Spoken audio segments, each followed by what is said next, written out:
is Marshall Gittler, Head of Investment Research here at FXPRIMUS, bringing you the day's schedule of events for Thursday, February 18th.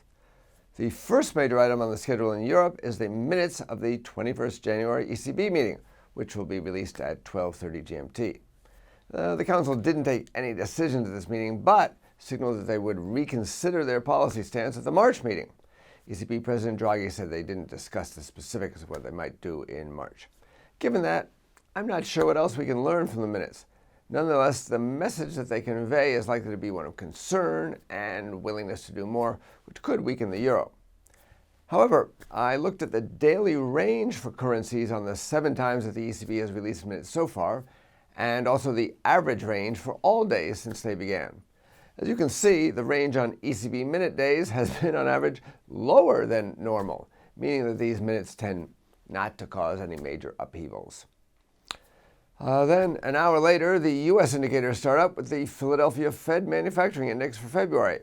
The Philly region has not been doing so well recently, like manufacturing everywhere in the U.S., nor did the worse-than-expected Empire State Manufacturing Index give us much reason to be optimistic. Another disappointing number could be negative for the dollar. At 1500 GMT, the Conference Board releases its leading index for January. This is expected to be down for the second month in a row.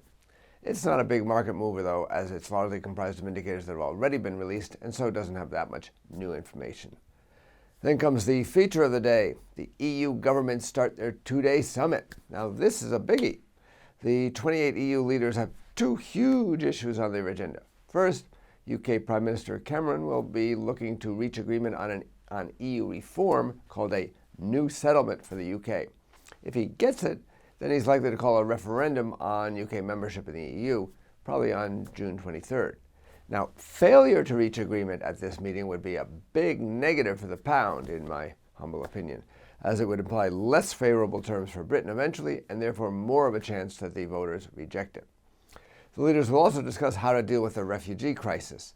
A failure to reach agreement here will increase the centrifugal forces pulling the Eurozone apart and could also be negative for the euro. Expect the talks to go on late as usual. Finally, at 20:30 GMT, San Francisco Fed President Williams speaks. Recently, comments by FOMC members have mostly been dovish. Williams is dovish anyway, and so I'd expect similar dovish comments, which could temporarily weaken the dollar. This is Marshall Gittler, Head of Investment Research at FXPRIMUS. Get more market insights on our education pages and turn your trading ideas into action with FXPRIMUS, the safest place to trade.